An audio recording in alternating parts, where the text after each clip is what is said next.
Meditations for every day in the year by Bishop Richard Challoner. November 12th. If any man would come after me, let him deny himself.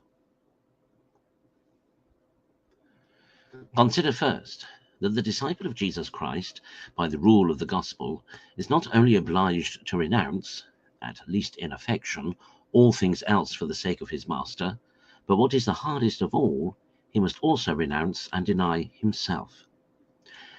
And this his renouncing of himself is absolutely insisted upon by our Lord as the first, the most essential, and the most indispensable condition for everyone that would come after him and belong to him.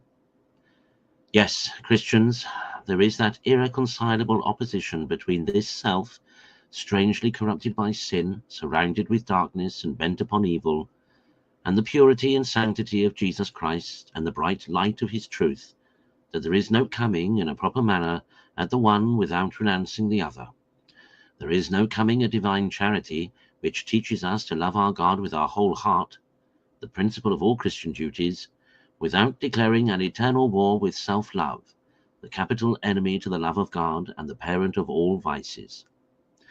And therefore we are not only commanded in the gospel to renounce and to deny ourselves in order to follow Christ, but also to hate ourselves, or, as it is expressed in the original, Luke 14:26 and John 12:25, to hate our souls in this world in order to save them in the next. See, my soul, upon what conditions thou art to be a disciple of the Son of God. Thou must not only renounce all things else, thou must also renounce and hate thyself too. Consider, secondly, the grounds upon which is founded this strict obligation of denying and of renouncing ourselves in this world, namely, that we may be in a proper condition to give ourselves up entirely to God, and thus, leaving ourselves, may find him and be eternally his, so that, in effect, this denying and renouncing ourselves is the best way we can have of loving ourselves, because it procures us the greatest good and brings us to our sovereign good. As on the other hand, that unhappy, self-seeking and loving to gratify ourselves brings misfortunes upon us, both for time and eternity. If then we are to renounce the affections to all things else in order to follow Christ, lest the love of them should divide our heart and take it off from him, how much more are we to renounce self-love for the love of him, as being much stronger than all our other affections, and far more apt to captivate our heart and shut out the love of God?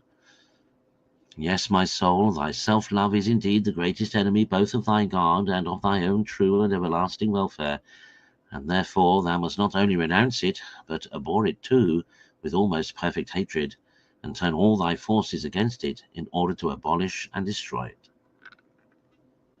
Consider, thirdly, and attend to the sentiments of a great servant of God upon this subject. Quote, "My son, thou must give all for all, and be nothing of thy own. Know that the love of thyself is more hurtful to thee than anything in the world. Thou canst not possess perfect liberty unless thou wholly deny thyself. All self-seekers and self-lovers are bound in fetters, full of desires, full of cares, unsettled and seeking always their own ease and not the things of Jesus Christ, but oftentimes devising and framing that which shall not stand. For all shall come to nothing that proceeds not from God. Take this short and perfect word, forsake all, and thou shalt find all. Leave thy desires, and thou shalt find rest. Consider this well, and when thou shalt have put it in practice, thou shalt understand all things." From the Following of Christ. And again, quote, "Son, as much as thou canst go out of thyself, so much shalt thou be able to enter into me, as the desiring of nothing abroad brings peace at home, so the relinquishing thyself interiorly joins thee to God. I will have thee learn the perfect renouncing of thyself in my will, without contradiction or complaint. Follow me. I am the way, the truth, and the life. If thou wilt be my disciple, deny thyself." Close quote. My soul, let these be thy sentiments also, and strive to conform thy practice to them. Conclude, to give up both thyself and all things else to follow Christ, and by following him to come at thy sovereign good, and to enjoy him for all eternity. If thou wert to give 10,000 worlds to purchase such a treasure, all that thou wouldest give would fall infinitely short of the value of it.